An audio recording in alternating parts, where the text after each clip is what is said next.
الحمدللہ رب العالمین والصلاة والسلام علی سید المرسلین وعلی آلہ وصحبہ اجمعین، اما بعد۔ عزیز طلبہ کرام، شرح معانی الآثار کے درس ثالث میں ہم نے مقدمہ طحاوی کا ترجمہ اور مختصراً اس کا خلاصہ پیش کیا تھا۔ آج کے اس درس رابع میں ذرا تفصیل سے اس پر کلام کا ارادہ ہے۔ وَمَا تَشَاءُونَ إِلَّا أَن يَشَاءَ اللَّهُ، دعا فرمائیے کہ ہم اس میں کامیاب و بامراد ہوں۔ تو آئیے مقدمۃ الطحاوی میں مصنف علام نے کن امور کو ذکر کیا، اس پر قدر تفصیل سے کلام کرتے ہیں۔ مصنف علیہ الرحمہ کے اس مقدمے میں 8 امور قابل توجہ ہیں۔ نمبر 1، اس کتاب کی وجہ تالیف کیا ہے۔ نمبر 2، الآثار الماثورۃ کے معنی کیا ہے۔ نمبر 3، اہل الالحاد والضعفۃ من اہل الاسلام سے کون لوگ مراد ہیں۔ نمبر 4، ناسخ و منسوخ کے سلسلے میں ملحدین و منکرین حدیث کی جانب سے کیا اشکال ہوتا ہے۔ نمبر 5، ناسخ و منسوخ کی کتنی قسمیں ہیں۔ نمبر 6، تأویل کا معنی و مطلب کیا ہے۔ نمبر 7، اجماع و تواتر کے اصطلاحی معنی کیا ہیں۔ نمبر 8، وَإِنِّي نَظَرْتُ فِي ذَلِكَ سے کس امر کی طرف اشارہ ہے۔ ان 8 امور اور باتوں کو ترتیب کے ساتھ سماعت فرمائیے۔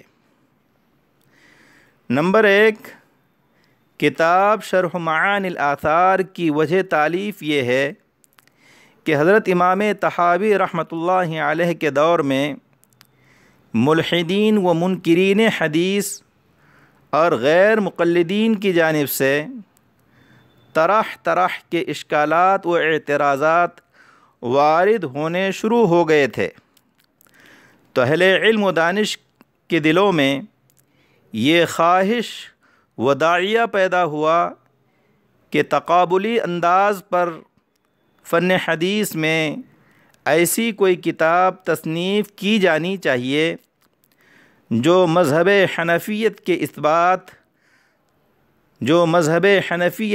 اثبات و تائید کے ساتھ ساتھ ملحدین و منکرین حدیث اور غیر مقلدین کی طرف سے وارد ہونے والے اعتراضات و اشکالات کے جوابات پر مشتمل ہو۔ چنانچہ حضرت امام طحاوی رحمۃ اللہ علیہ کے بعض احباب و تلامذہ نے آپ سے اس طرح کی کتاب تصنیف فرمانے کی درخواست کی، تو حضرت نے یہ کتاب بنام شرح معانی الآثار تحریر فرمائی۔ سألنی بعض اصحابنا من اہل العلم سے اسی کی طرف اشارہ ہے۔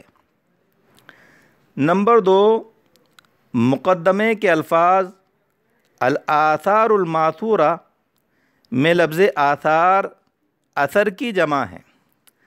اثر کے معنی مرادی میں 3 اقوال ملتے ہیں۔ قول اول، جسے حافظ ابن حجر عسقلانی رحمۃ اللہ علیہ نے شرح نخبۃ الفکر میں، حضرت مولانا یوسف صاحب کاندھلوی نے امان الاحبار میں اور حضرت مولانا زکریا صاحب کاندھلوی نے اوجز المسالک میں نقل فرمایا ہے کہ حضرات جمہور محدثین کے نزدیک حدیث سنت، خبر اور اثر۔ حدیث، سنت، خبر اور اثر، یہ چاروں الفاظ مترادف ہیں۔ کلام رسول اللہ صلی اللہ علیہ وسلم کے لیے یہ چاروں الفاظ استعمال ہوتے ہیں۔ قول ثانی جو بعض محدثین کا ہے کہ لفظ اثر کلام رسول اللہ کے لیے استعمال نہیں ہوتا ہے، بلکہ صرف قول صحابی کے لیے بولا جاتا ہے۔ قول ثالث، بعض محدثین کے نزدیک اثر کا لفظ قول صحابی و تابعی دونوں کے لیے بولا جاتا ہے، اور قول رسول کے لیے حدیث و سنت کا لفظ استعمال ہوتا ہے۔ حضرت امام طحاوی رحمۃ اللہ علیہ کے نزدیک لفظ اثر کا اطلاق قول رسول و قول غیر رسول دونوں پر ہوتا ہے۔ اس لیے حضرت امام طحاوی رحمۃ اللہ علیہ نے اپنی اس کتاب میں قول رسول کے لیے اکثر لفظ اثر کا استعمال کیا ہے۔ الآثار الماثورہ کی مراد آپ صلی اللہ علیہ وسلم سے منقول احادیث مبارکہ ہیں۔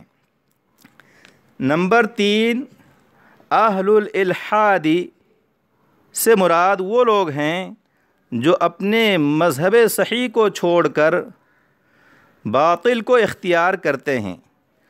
بالفاظ دیگر آپ انہیں دہریہ بھی کہہ سکتے ہیں۔ اور الضعفۃ من اہل الاسلام کے مصداق وہ لوگ ہیں جو حجیت حدیث کے منکر ہیں۔ نمبر 4، مسئلہ نسخ پر ملحدین و منکرین حدیث کا یہ اشکال و اعتراض تھا کہ مسلمان کلام خدا کے اندر نسخ کے قائل ہیں جو خلاف عقل ہیں، کیونکہ نسخ کا مطلب یہ ہوا کہ باری تعالیٰ نے بلا سوچے سمجھے آج کچھ کہہ دیا، اور جب کچھ خرابی نظر آئی تو کل اسے بدل دیا۔ حالانکہ حکم خداوندی حکم انسانی کی طرح ضعیف و کمزور نہیں ہے، بلکہ اس کا حکم ایک اور اٹل ہوا کرتا ہے، اور اس میں تغیر اور تبدل کی نوبت نہیں آتی۔ لہٰذا حکم خداوندی میں نسخ کو ثابت کرنا ہرگز درست نہیں ہو سکتا۔ ان کے اسی اشکال و اعتراض کی طرف مصنف علام نے اپنے ان الفاظ یتوہم اہل الالحاد والضعفۃ من اہل الاسلام ان بعدها ينقض بعدا لقلت علمهم بناسخها من منسوخها سے اشارہ فرمایا ہے۔ ملحدین کے اس اشکال و اعتراض کا جواب یہ ہے کہ نسخ کہتے ہیں حکم سابق کو بدل دینا۔ نسخ کہتے ہیں حکم سابق کو بدل دینا، اور یہ کبھی غلطی کے بنا پر ہوتا ہے اور کبھی مصلحت کی بنا پر۔ ہم اور آپ دیکھتے ہیں کہ کبھی طبیب کسی غلطی کی بنا پر نسخہ بدل دیتا ہے، اور کبھی مریض کے احوال میں تغیر اور تبدیلی کی بنا پر، یا موجودہ دوا کی مدت ختم ہونے کی بنا پر۔ تو ایسی صورت میں کوئی طبیب کے اوپر غلطی کا الزام عائد نہیں کرتا، بلکہ اس کے اس عمل کو بنظر تحسین دیکھا جاتا ہے۔ تو باری تعالیٰ جو علیم و حکیم ہیں، اگر اپنی کسی حکمت کی بنا پر اپنے حکم سابق کو تبدیل کر دے، بدل دے، تو اس پر غلطی کا الزام کیسے عائد ہو سکتا ہے؟ اور اللہ رب العزت کے اس نسخ حکم کو، اللہ رب العزت کے اس نسخ حکم کو خلاف عقل و قیاس کیسے کہا جا سکتا ہے، جبکہ اس کا ہر فعل پر از حکمت و مصلحت ہوتا ہے؟ نیز طبیب کے تبدیلی نسخے میں دو احتمال ہیں، غلطی اور مصلحت، اور اللہ تبارک و تعالیٰ کے حکم کے تبدیل کرنے میں غلطی ممکن نہیں ہے۔ اللہ تعالیٰ کے حکم کو تبدیل کر دینے میں غلطی کا امکان نہیں ہے، بلکہ صرف اور صرف حکمت و مصلحت ہی یقینی ہیں۔ لہٰذا فریق مخالف ملحدین کو چاہیے کہ اپنے اس اشکال و اعتراض سے رجوع کر لیں اور ہمارے مدعا کو تسلیم کر لیں۔ نمبر 5، نسخ۔ نسخ کی تعریف اور اس کی قسمیں، جس کی طرف مصنف نے ما فیہ من الناسخ والمنسوخ سے اشارہ فرمایا۔ اس سلسلے میں یہ جان لیجئے کہ نسخ کی 3 تعریفیں کی گئی ہیں۔ پہلی تعریف علامہ بن نوری رحمۃ اللہ علیہ نے معارف السنن میں یہ فرمائی ہے، سابق حکم شرعی کو مؤخر دلیل شرعی کے ذریعے اٹھا دینا۔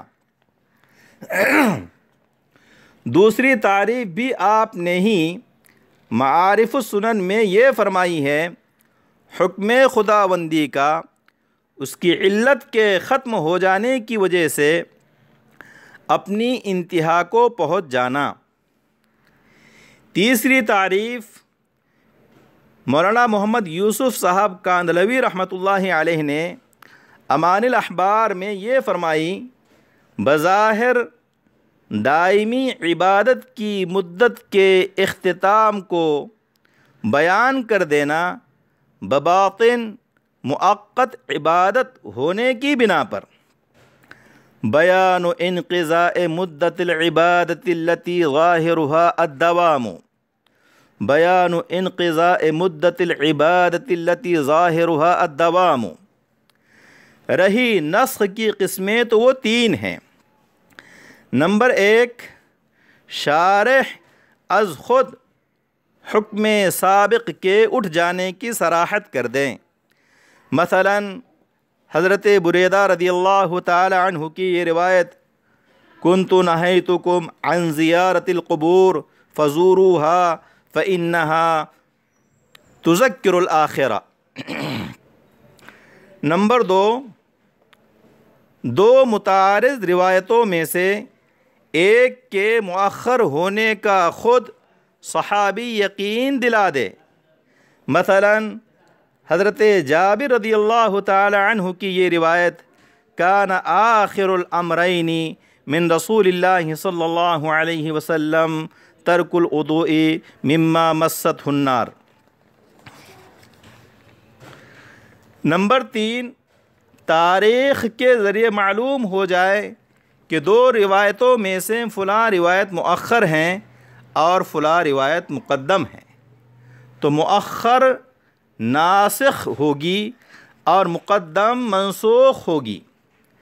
یہ بات یاد رہیں کہ بعض لوگوں نے اجماع صحابہ کو نسخ میں شامل فرمایا ہے، لیکن صحیح بات یہ ہے کہ اجماع صحابہ ناسخ نہیں بن سکتا، بلکہ نسخ پر دلیل بن سکتا ہے۔ یہاں یہ بات بھی ذکر کرتا چلوں کہ تعارض ادلہ اور تعارض حکم کی صورت میں کس کو مقدم کیا جائے، اس سلسلے میں علامہ انور شاہ کشمیری رحمۃ اللہ علیہ نے 2 مذہب نقل فرمائے ہیں۔ مذہب اول، حضرات شافعیہ کا مذہب یہ ہے کہ تعارض کے وقت اولاً تطبیق کی کوشش کی جائے، تطبیق کی کوشش کی جائے، ثانیاً ترجیح، ثالثاً تنسیخ، رابعاً تساقط۔ مذہب ثانی احناف کا مذہب یہ ہے، اولاً تنسیخ پر عمل کیا جائے گا، ثانیاً ترجیح پر، ثالثاً تطبیق پر، رابعاً تساقط پر۔ نیز یہاں یہ بھی جان لیجئے کہ نسخ دو طرح کا ہوتا ہے، ایک نسخ صریحی، دوسرے نسخ اجتہادی۔ جو نسخ شارع کی صراحت اور جزم صحابی کے ذریعے سے ہوتا ہے اسے نسخ صریحی کہا جاتا ہے، اور جو تاریخ کے ذریعے معلوم ہوتا ہے اسے نسخ اجتہادی کہتے ہیں۔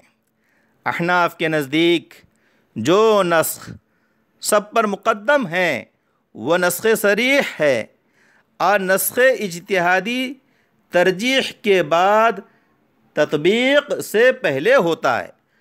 تو ترتیب یوں ہوگی: اولاً تنسیخ صریح، ثانیاً ترجیح، ثالثاً تنسیخ اجتہادی، رابعاً تطبیق، خامساً تساقط۔ اولاً تنسیخ صریح، ثانیاً ترجیح، ثالثاً تنسیخ اجتہادی، رابعاً تطبیق، خامساً تساقط۔ نمبر 6، تأویل کی تعریف۔ لفظ کے معنی موضوع لہو کو چھوڑ کر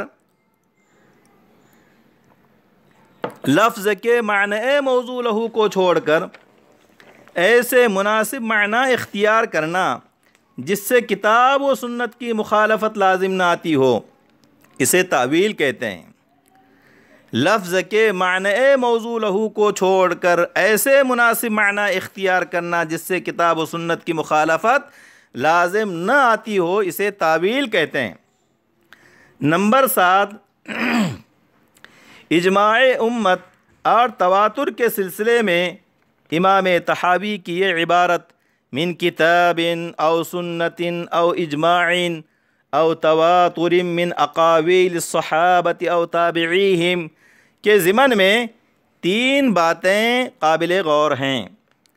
پہلی بات یہ کہ انعقاد اجماع کن لوگوں سے ہوتا ہے، تو اس سلسلے میں حضرت جی مولانا یوسف صاحب رحمۃ اللہ علیہ نے امانی الاحبار میں 5 قول نقل فرمائے ہیں۔ قول اول، فرقہ زیدیہ اور امامیہ کے نزدیک اجماع کا انعقاد صرف عطرت رسول صلی اللہ علیہ وسلم سے ہوتا ہے، باقی کسی سے نہیں۔ قول ثانی، داؤد ظاہری اور امام احمد ابن حنبل کے نزدیک صرف حضرات صحابہ رضوان اللہ تعالی علیہم اجمعین سے اجماع کا انعقاد ہو سکتا ہے، باقی کسی سے نہیں۔ قول ثالث، حضرت امام مالک رحمۃ اللہ علیہ کے نزدیک اجماع کا انعقاد صرف اہل مدینہ سے ہوتا ہے، اہل مدینہ خواہ صحابی ہو یا تابعی۔ قول رابع، امام الحرمین کے نزدیک اجماع کا انعقاد مدینہ اور غیر مدینہ ہر جگہ کے صحابہ و تابعین اور غیر تابعین سب سے ہو سکتا ہے، لیکن ان کی تعداد تواتر کے تعداد کی برابر ہونا شرط ہے۔ قول خامس، حنفیہ، شافعیہ اور جمہور فقہا کے نزدیک اجماع کا انعقاد ہر زمانے کے معتبر علماء سے ہو سکتا ہے، ان کی تعداد تواتر کی تعداد ہو یا نہ ہو، صحابی ہو یا غیر صحابی، سب مسئلہ اجماع میں یکساں ہیں۔ دوسری بات، تواتر سے کیا مراد ہے؟ حضرات صحابہ اور تابعین کے اقوال کا شروع سے لے کر آخر تک، حضرات صحابہ اور تابعین کے اقوال کا شروع سے لے کر آخر تک اس طرح منقول ہونا کہ نقل کرنے والوں کا جھوٹ پر متفق ہونا متصور نہ ہو، اسے تواتر کہا جاتا ہے۔ یہاں تواتر سے مطلق تواتر مراد نہیں ہے، بلکہ اقوال صحابہ و تابعین کا تواتر مراد ہے۔ تیسری بات، ترتیب اجتہاد ہیں۔ صاحب کتاب نے اس عبارت میں امام ابو حنیفہ رحمۃ اللہ علیہ کی ترتیب اجتہاد کو اختیار فرمایا ہے کہ سب سے پہلے کتاب اللہ سے استدلال کیا جائے گا، دوسرے سنت رسول صلی اللہ علیہ وسلم سے، تیسرے اجماع امت سے، چوتھے اقوال صحابہ سے، پانچویں اگر اقوال صحابہ میں اختلاف ہو تو ان میں سے جو قول اقرب الی الکتاب ہو اس کو اختیار کیا جائے گا، اگر ایسا نہ ہو تو جو قول اقرب الی السنہ ہو اس کو اختیار کیا جائے گا۔ چھٹے قول تابعی کو اختیار کیے بغیر اپنے اجتہاد سے کام لیا جائے گا، جو در حقیقت مجتہد مطلق کا منصب و مقام ہیں۔ حضرت امام طحاوی رحمۃ اللہ علیہ چونکہ مجتہد مطلق نہیں ہیں بلکہ مجتہد منتصب ہیں، اس لیے اقوال تابعین سے بھی کام لیں گے، اس لیے آپ نے صحابہ کے بعد تابعین کا اضافہ فرمایا ہے۔ نمبر 8، انی نظرت فی ذالک، اس عبارت سے حضرت امام طحاوی رحمۃ اللہ علیہ یہ کہنا چاہ رہے ہیں کہ قول صحابی کے بعد قول تابعی کو لیے بغیر اجتہاد کرنا مجتہد مطلق کا منصب و مقام ہے، اور مجتہد منتصب اپنے اجتہاد میں قول تابعی کی رعایت ملحوظ رکھتے ہیں۔ آپ رحمۃ اللہ علیہ مجتہد مطلق نہیں ہیں بلکہ مجتہد منتصب ہیں، اس لیے اقوال صحابہ کے ساتھ ساتھ تابعین کے اقوال سے بھی کام لیں گے۔ نیز وبحثت عنہ بحثا شدیدا فاستخرجت منہ ابوابا سے یہ فرما رہے ہیں کہ ہر باب کے اندر متعارض احادیث کو جمع کر کے خود اپنے اجتہاد کے ذریعے تنسیخ و ترجیح، تطبیق اور تساقط کے سلسلے میں فیصلہ کریں گے۔ اس سے بات بالکل واضح ہو جاتی ہے کہ امام طحاوی رحمۃ اللہ علیہ طبقہ ثالثہ کے مجتہد نہیں ہیں۔ امام طحاوی رحمۃ اللہ علیہ طبقہ ثالثہ کے مجتہد نہیں ہیں بلکہ طبقہ ثانیہ کے مجتہد ہیں، کیونکہ فروعی مسائل میں باقاعدہ اجتہاد کرنا طبقہ ثالثہ کا منصب و مقام نہیں ہے بلکہ طبقہ ثانیہ کا منصب ہے۔ لہٰذا یہ بات صاف طور پر کہنی ہوگی کہ علامہ ابن کمال پاشا نے اور دیگر لوگوں نے امام طحاوی رحمۃ اللہ علیہ کو طبقہ ثالثہ میں شمار فرمایا ہے تو وہ درست نہیں ہے۔ صحیح بات یہ ہے کہ حضرت امام طحاوی رحمۃ اللہ علیہ طبقہ ثانیہ کے مجتہد ہیں، جو ادلہ اربعہ سے امام اعظم کے مقرر و متعین کردہ اصول کے مطابق احکام کا استنباط کرتے ہیں۔ اصول میں امام اعظم کی مخالفت نہیں کرتے، البتہ فروعی مسائل میں مخالفت بھی کرتے ہیں، جیسے امام ابو یوسف، امام محمد، امام ظفر وغیرہ رحمہم اللہ تعالی اجمعین۔